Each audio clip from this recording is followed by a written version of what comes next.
Hi and welcome to Workshop Wednesday. In this episode we're going to be stripping down the MT-299 radio mount and giving it a bit of a spruce up. You can see in the pictures here what the state of it was, and in the video that's coming up you'll see that I'm halfway through stripping it down. I hope you enjoy the video and the final product. Please like, share and subscribe if you do, and here we are.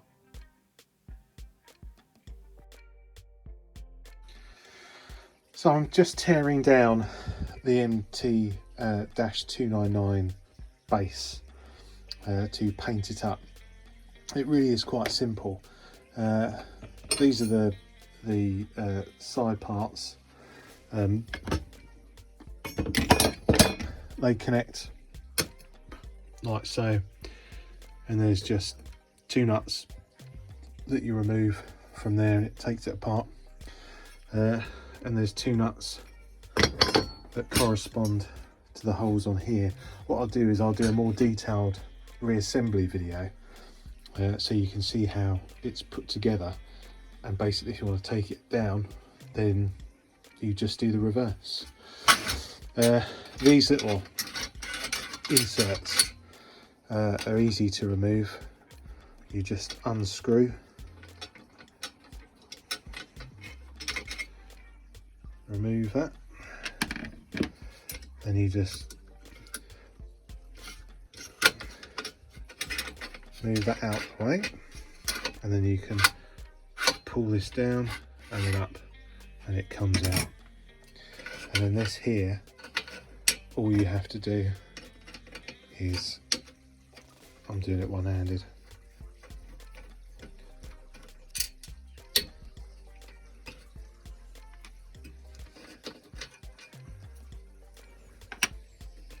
and then that's it removed. And you do the same for all of them, and then obviously putting it back together is the opposite way. Today we're going to reassemble the MT-299 radio mount for the M38A1. I have disassembled it, cleaned it all up, and then painted it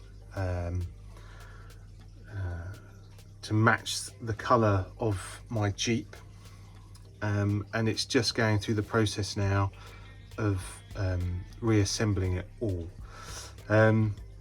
For those that do want to disassemble it, it is really quite straightforward, and as a result of that I didn't, for whatever reason, film it, the disassembly, but what I will do is I shall film the assembly of everything, and then you can see how easy it is to put everything together. I'll put details of the spray paint that I used up on the screen now. So it's RAL 841-GL. Excuse the dog. A few moments later. Yeah, so it's RAL 841-GL gel Boliv, and for people in the UK it's from paintsforyou.com. So that's it. In regards to the clear coat that was put on top, it was Rust-Oleum's Crystal Clear, which is semi-gloss finish, which is just a little bit too shiny for my liking. So these are all parts that are underneath the radio mount. So when it comes to me doing the top parts, everything that's visible to the naked eye, I'll use my standard go-to satin lacquer from Halfords, which dries quickly, really easy to apply, I do find with the Rust-Oleum it does run a little bit, whereas the Halfords is a little bit more forgiving. But anyway, so here you go. Here's the base. It's all been stripped down. First things first, we need to install the sliders that everything hooks into, and the way that you do that is you need to make sure this little tab is on the same side as this little tab here, and the reason being is there's a spring that goes between the two.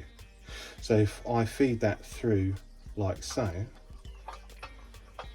and then put that in, that's it inserted, and then it's the same for all the others.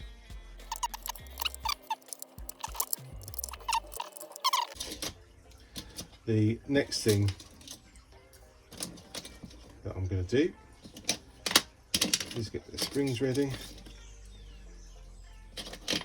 but my preference is to insert the tabs next. The way that they go in is in this angle, and they're just held in place with a couple of screws and some lock washers. The way in which you put them in is like so. So insert,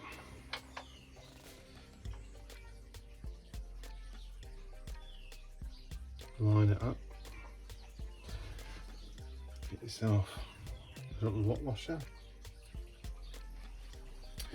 and then the thing you need to keep in mind is you have two types of screw fitting. One substantially shorter in the head than the other. The short head one goes into this one here, and then the taller headed one feeds through the hole and screws in. So insert the screw,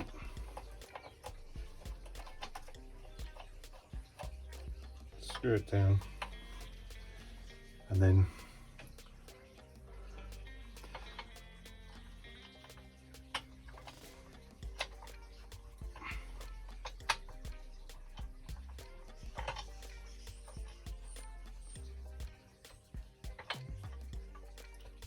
line up the hole, get your little lock washer, pop that in the hole, and then screw it in.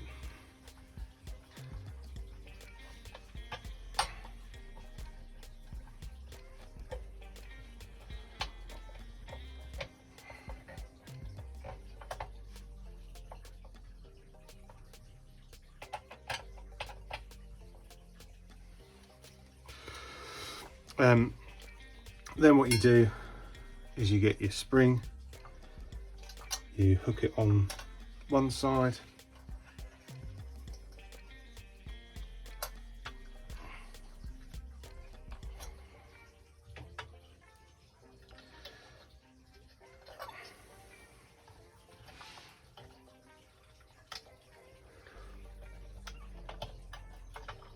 like so.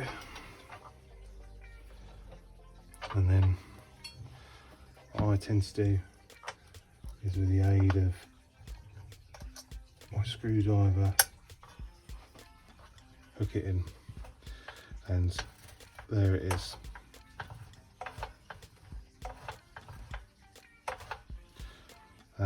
Locked in place. And that's it.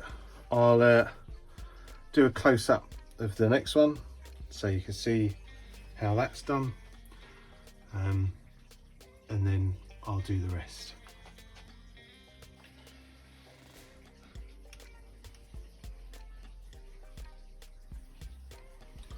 So as before, all I'm going to do is pop this in here, feed that through. Ooh.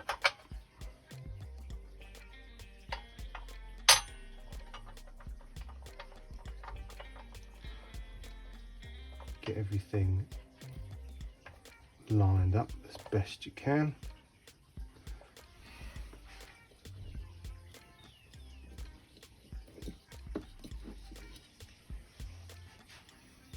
Pop in a lock washer.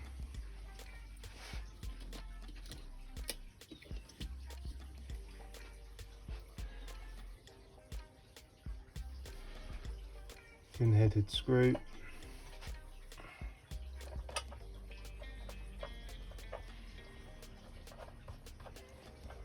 And then keep it loose because you need to have some adjustment for when you put in the second screw head, which needs to tally up.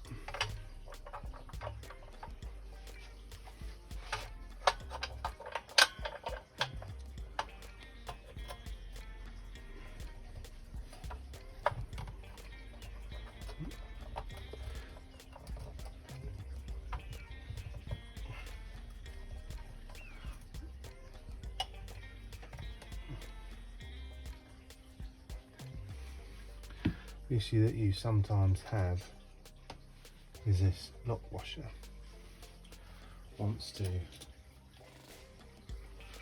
slide away, and then you can just start screwing things in.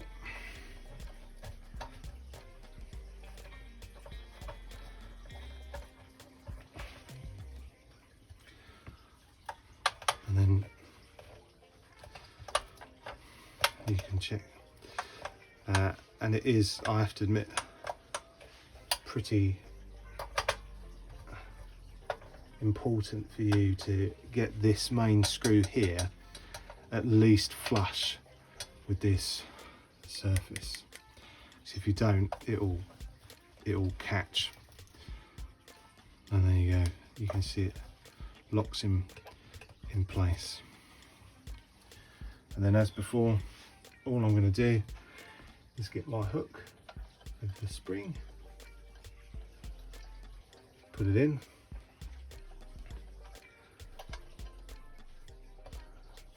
and then you can either use your fingers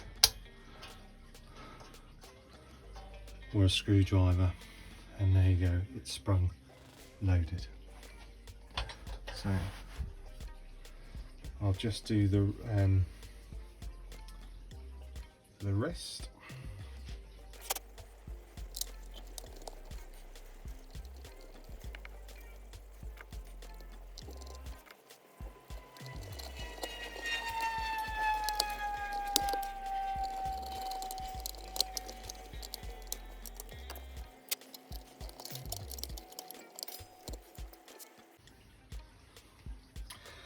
On this one here, you can see the walls are very thin. Now I'm going to specifically put it in this one here because this one isn't used. So when it's righted up, and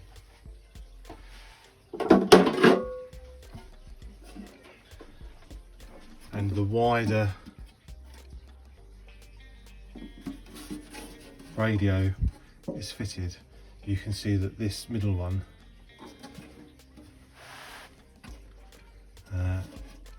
is missing, or missed out, because there isn't central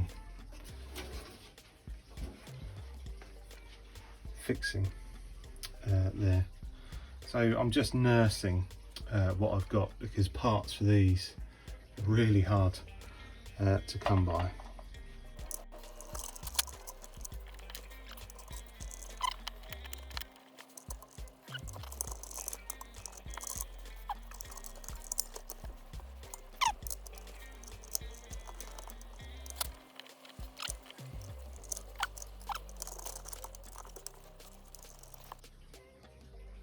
Now, that is the lower half done.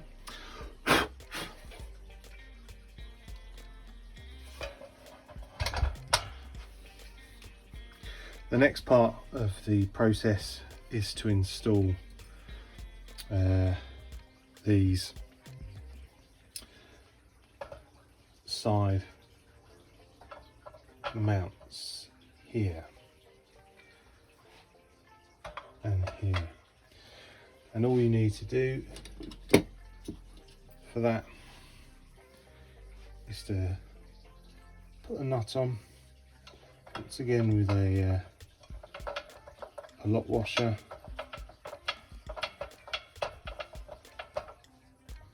and then thread it in. What you'll find though is you're just going to create a little bit more work for yourself when you mount this to the base, but not a huge amount. So we'll crack on doing that. And as with everything, it's a loose fit first.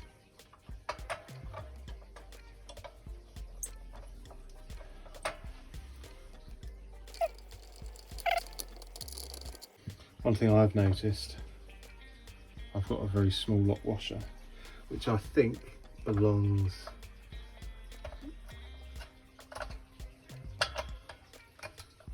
to this one.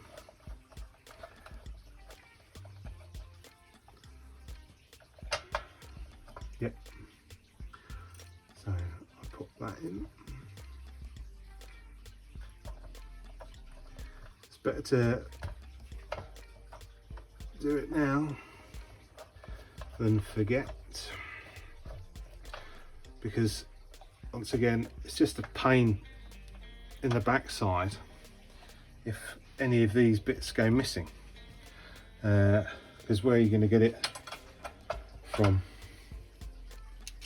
to replace it?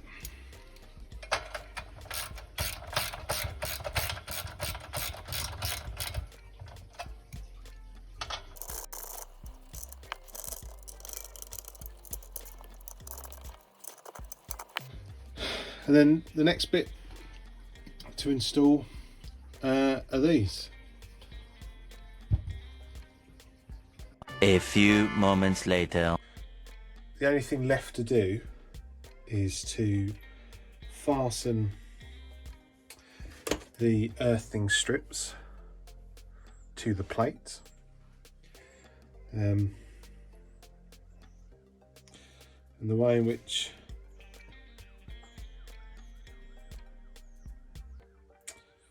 you do that is with these little lock washers, screws and nuts, and what they do is they feed through here and then come through there, and then you get your, it's almost like you need another hand.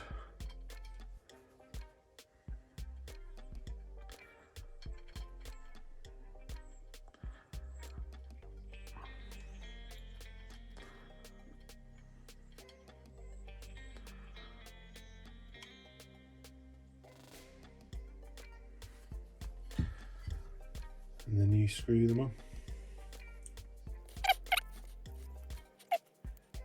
I'm going to leave that loose at the moment because ultimately they need to come in through here where they're fastened through this. And if I swap it over, and what happens here is that this nut comes through and then fastens to the base like so. So what I'll do in preparation,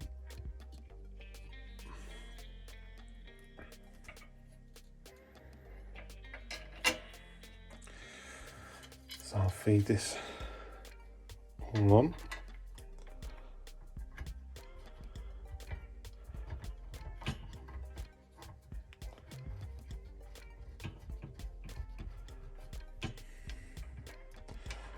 Get everything lined up.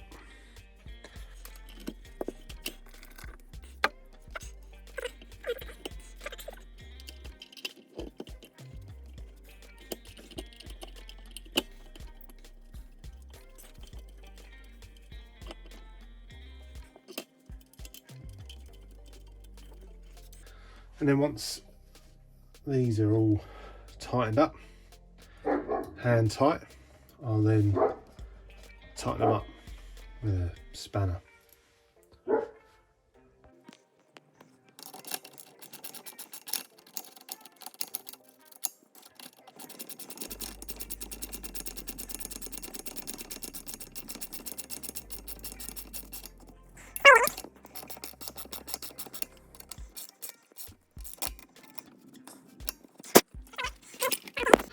Is on here,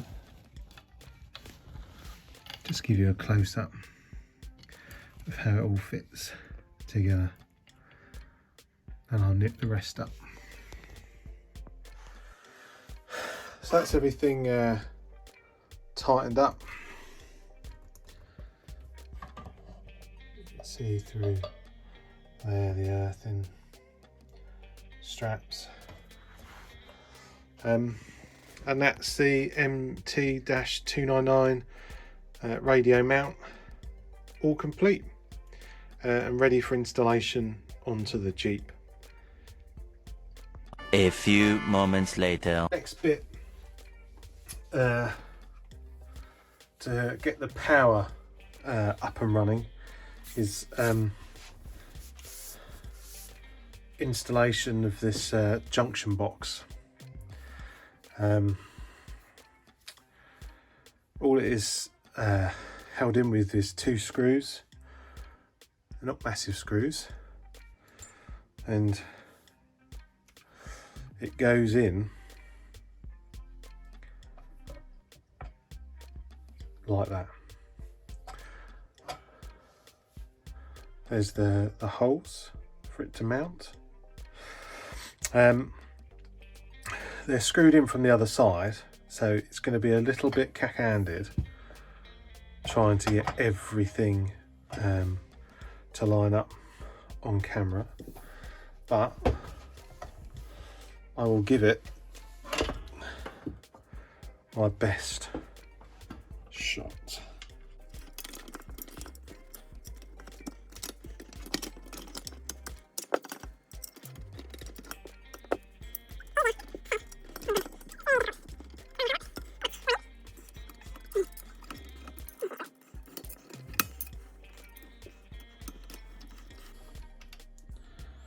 There you go. So then you've got your power cables that connect in like so. Okay,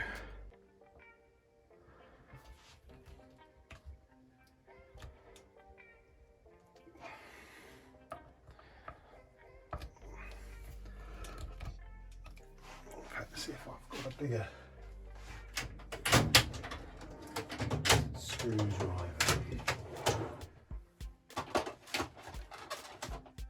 I don't want to chew up the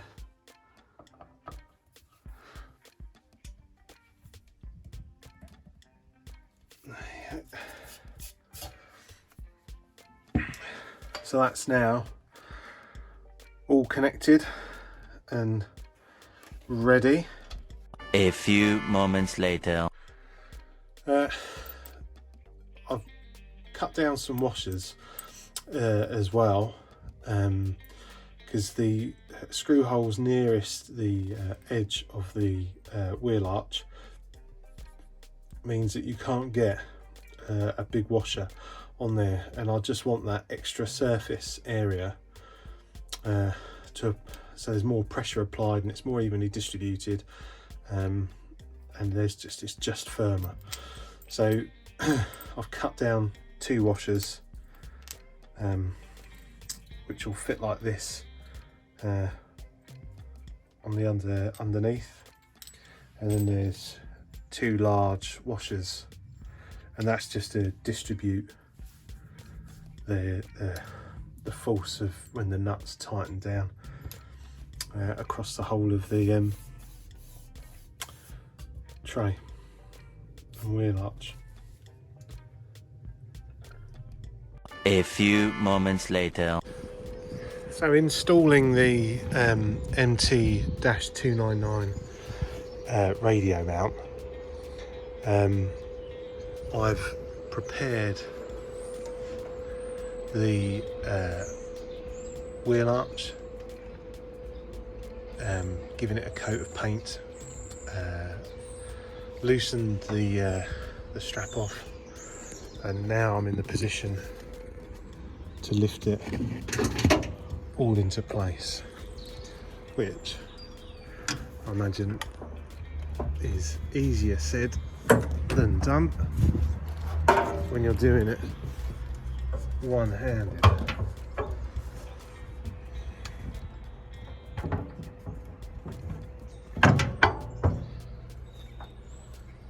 So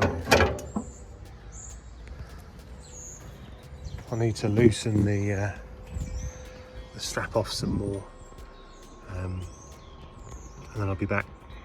A few moments later.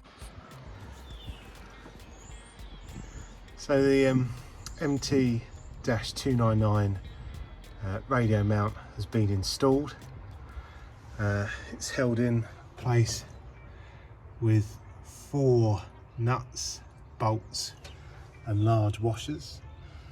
I am fully aware that there are wooden blocks that are meant to go underneath here, and they follow, and the wooden blocks have cutouts to accept here, so they're recessed. But quite a few of the reference photos I've seen with the M38A1 is that they weren't installed. In regards to everything else to do with the installation, it's somewhat self-explanatory. The power cable has been fed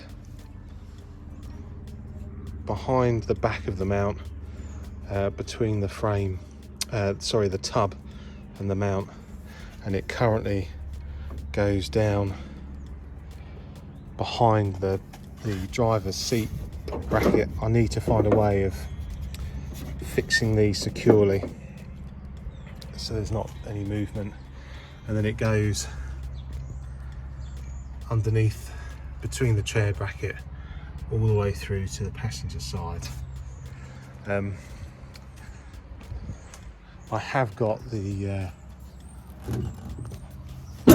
metal cable protector, and then it comes down to there at the moment. Like I say, I do have the metal cable protector that's designed to protect that cable, but as you can see, when you've got the gun mount and the chair support leg, it won't fit flush. So I need to figure out how to cobble that together, but that's for another day. You'll also note as well that I've kept the strap in situ there, and it's just tucked up and rolled up out of the way. The next question is, where do you install the speaker? And I'll post some reference photos of it being installed under here and just hanging down on the bracket. But I'll wait until I've sorted out the boxes, the shells for the radio, because I need to strip those down, paint them, and then I'll install those, and then it will be done. So that's it. I hope you found this video beneficial, and I'll see you later. One thing in regards to this though, that I will point out is that you cannot lift the seat up because the support is in the way. There is no way around this. You cannot get this any further back because you will run the risk of it interfering with the top bow. So if you look straight on down, that's as near as damn it as you can get it. And you have to consider the fact that the radios will be in here, so it'll fit even higher up. And then the other thing that you need to keep in mind is the seat alignment. So it can't be too close because it won't fit in, because the seat will be in the way. So when I mock this all up, I put the shells in and I know it all fits as it's meant to. So yeah, you're left with an overhang, quite a substantial overhang really. So if you like the functionality of the rear seat, it's either got to be permanently down. I'm sure you could lever it out and get it out, but it'll be a kerfuffle and you'll end up scraping and scratching all your paint off. Or you keep the seat folded up permanently. I'm going to leave mine folded down. I feel that's the easiest way of dealing with it. So yeah. So that was a long video, but I hope you enjoyed it. If you did, please press the like, share and subscribe buttons, and I'll see you later.